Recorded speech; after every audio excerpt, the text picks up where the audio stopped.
ಜಿ5 app download ಮಾಡಿ ಮತ್ತು ಸಂಪೂರ್ಣ ಸಂಚಿಕೆಗಳನ್ನು ಉಚಿತವಾಗಿ ನೋಡಿ. ಸಮಟೈಮ್ಸ್ ಅಖಿಲ ಸೋ ಅನ್ಬಿಲೀವಬಲ್. ಅವಳು ಏನಾದ್ರೂ ಡಿಸೈಡ್ ಮಾಡಿದ್ರೆ ಅದು ಖಂಡಿತ ಮಾಡೇ ಮಾಡ್ತಾಳೆ. ಅವಳಿಗೆ ಈ ಮಕ್ಕಳು ಗಂಡ ನನ್ನವರು ತನ್ನವರನ್ನು ಭೇದ ಭಾವನೆ ಇಲ್ಲ. ಅದಕ್ಕೆ ಸಮಟೈಮ್ಸ್ ಅವಳ ವಿರುದ್ಧ ನಾವು ಹೋರಾಡ್ತಿದ್ದೀವಲ್ಲ ಅಂತ ಅನ್ಕೊಂಡ್ರೆ ನನಗೆ ಭಯ ಆಗೋದು ಇದೇ ಕಾರಣಕ್ಕೆ. ಅವಳು ತಗೊಂಡಿರೋ ಡಿಸಿಷನ್ ಇಂದ ನಮಗೆ ಇವತ್ತು ಎಷ್ಟು ಖುಷಿ ಆಗ್ತಿದೆ ಅಲ್ವಾ? ನಾವಿದನ್ನ ಎಕ್ಸ್ಪೆಕ್ಟೇ ಮಾಡಿರ್ಲಿಲ್ಲ. ನಾವು ಬಲೆ ಬೀಸಿದ್ದೆ ಪ್ರೀತು ಅನ್ನೋ ಮೀನಿಗೆ, ಆದ್ರೆ ಬಿದ್ದಿದ್ದು ಆದಿ ಅನ್ನೋ ಮೀನು. ಇದೇ ವಿಪರ್ಯಾಸ. ಅಲ್ಲ, ಆದ್ರೂ ಹೆತ್ತ ಮಗನಿಗೆ ಬಿಡುಗಾಸು ಕೊಡದೆ ಬೀದಿ ಭಿಕಾರಿ ಮಾಡ್ಬಿಟ್ಲಲ್ಲ ಪಾಪ. ಆ ಆದಿ ಕತೆ ಏನು ಅಂತ. ಗೋವಿಂದ ಗೋವಿಂದ. ಅಲ್ಲ, ಸುಮ್ಮನೆ ಇರೋದ್ ಬಿಟ್ಟು ಆಸ್ತಿಲಿ ಭಾಗ ಕೇಳಿ ಯಾಕಾದ್ರೂ ತಗ್ಲಾಕೊಂಡ ಅಂತ ಅಲ್ವಾ?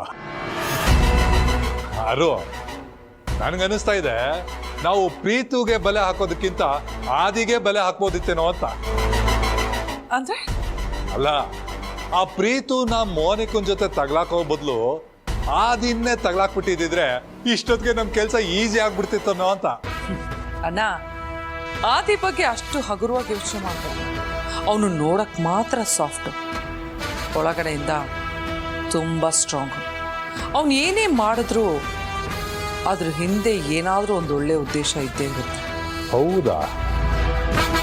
ಹಾಗಂದ್ರೆ ಆಸ್ತಿ ಕೇಳಿರೋ ಉದ್ದೇಶ ಏನಿರ್ಬೋದು ಅಂತೀಯಾ? ಅದೇ ನನಗೂ ಗೊತ್ತಾಗ್ತಾ ಇಲ್ಲ, ಏನಿದೆ ಅವನ ಮನಸ್ಸಲ್ಲಿ ಅಂತ.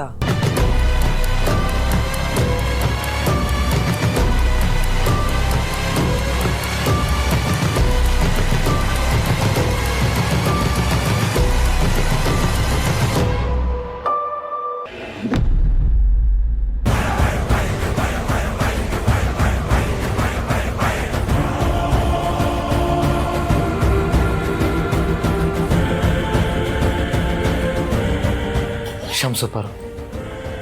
ನನ್ನಿಂದ ನೀನು ಮನೆ ಬಿಟ್ಟು ಬರೋ ಥರ ಆಗ್ತಾ ಇದೆ. ನಿನ್ನ ಕಣ್ಣೀರಿಗೆ ನಾನೇ ಕಾರಣ. ಅಯ್ಯೋ, ಖಂಡಿತ ಇಲ್ಲ ಯಜಮಾನ್ರೆ. ಇದು ದುಃಖದ ಕಣ್ಣೀರಲ್ಲ, ಇದ್ರಲ್ಲಿ ನನಗೊಂಥರ ಸಮಾಧಾನ ಇದೆ. ಏನಮ್ಮ,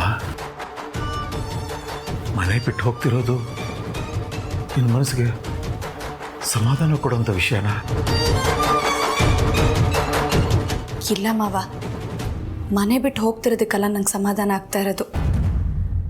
ಆಸ್ತಿಲಿ ನಾವು ಪಾಲು ತಗೊಳ್ದೆ ಹೊರಗೆ ಹೋಗ್ತಾ ಇದೀವಲ್ಲ, ಅದೇ ನನಗೆ ಸಮಾಧಾನ. ಅಲ್ಲದೆ ನಾವಿಬ್ಬರೇ ಮನೆಯಿಂದ ಹೋಗ್ತಿದ್ದೀವಿ ಹೊರತು ಈ ಮನೆ ಒಡಿಲಿಲ್ವಲ್ಲ, ಅದಕ್ಕೆ ಸಮಾಧಾನ ಅಂದೆ. ನೀವೇನು ಚಿಂತೆ ಮಾಡಬೇಡಿ ಮಾವ, ಆದಷ್ಟು ಬೇಗ ನಾವಿಬ್ರು ಈ ಮನೆಗೆ ವಾಪಸ್ ಬರ್ತೀವಿ.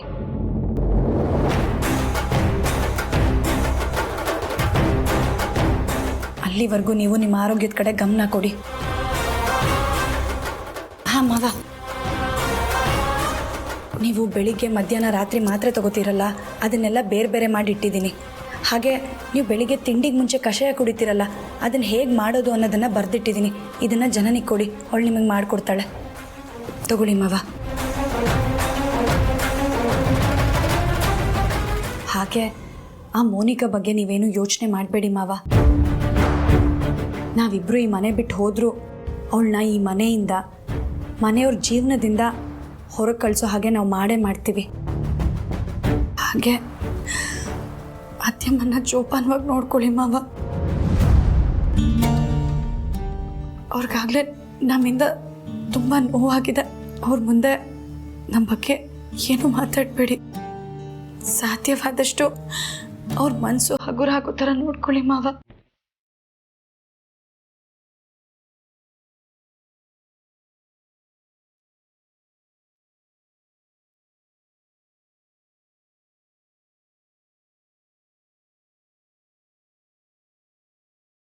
ಸರಿಯಪ್ಪ, ನಾವೇನು ಹೊಡ್ತೀವಿ. ಎಲ್ಲಿಗೆ ಅಂತ ಹೋಗ್ತೀಯ ಮಗನೇ? ಗೊತ್ತಿಲ್ಲ ಅಪ್ಪ.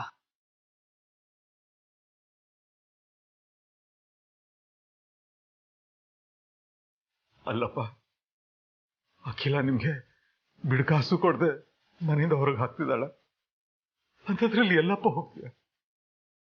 ಗೊತ್ತಿಲ್ಲಪ್ಪ. ಇವತ್ತು ಒಂದಿನದ ಮಟ್ಟಿಗೆ ಯಾವುದಾದ್ರೂ ಹೋಟ್ಲಲ್ಲಿ ಇರ್ತೀವಪ್ಪ. ಆಮೇಲೆ ಏನು ಮಾಡೋದು, ಎಲ್ಲಿಗೆ ಹೋಗೋದು ಅಂತ ಯೋಚನೆ ಮಾಡ್ತೀವಿ. ನೀನು ಈ ಮನೆ ದೊಡ್ಡ ಮಗ, ನೀನು ಹಿರಿ ಸೊಸೆ, ರಾಜ ರಾಣಿ ಥರ ಇರಬೇಕು ಈ ಮನೆಯಲ್ಲಿ. ಅಂಥದ್ರಲ್ಲಿ ಇಂಥ ಪರಿಸ್ಥಿತಿ ತಂದ್ಕೊಂಡ್ಬಿಟ್ರಲ್ಲ.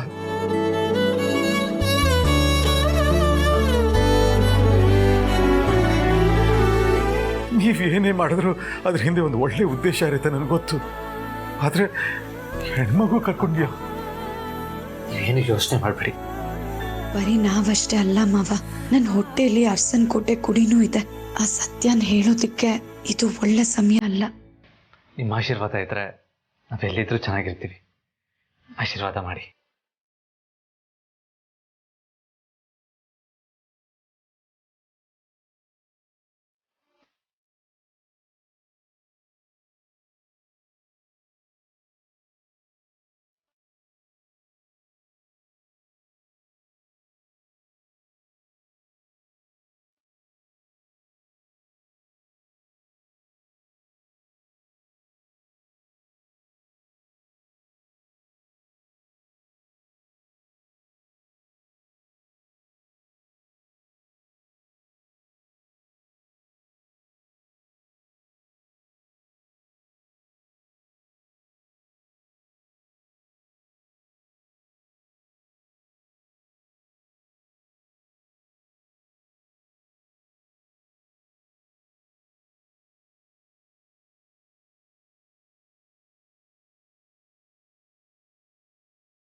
ಜಿ5 ಆಪ್ ಡೌನ್ಲೋಡ್ ಮಾಡಿ ಎಲ್ಲಾ ಸಂಚಿಕೆಗಳನ್ನು ಸಂಪೂರ್ಣ ಉಚಿತವಾಗಿ ನೋಡಿ.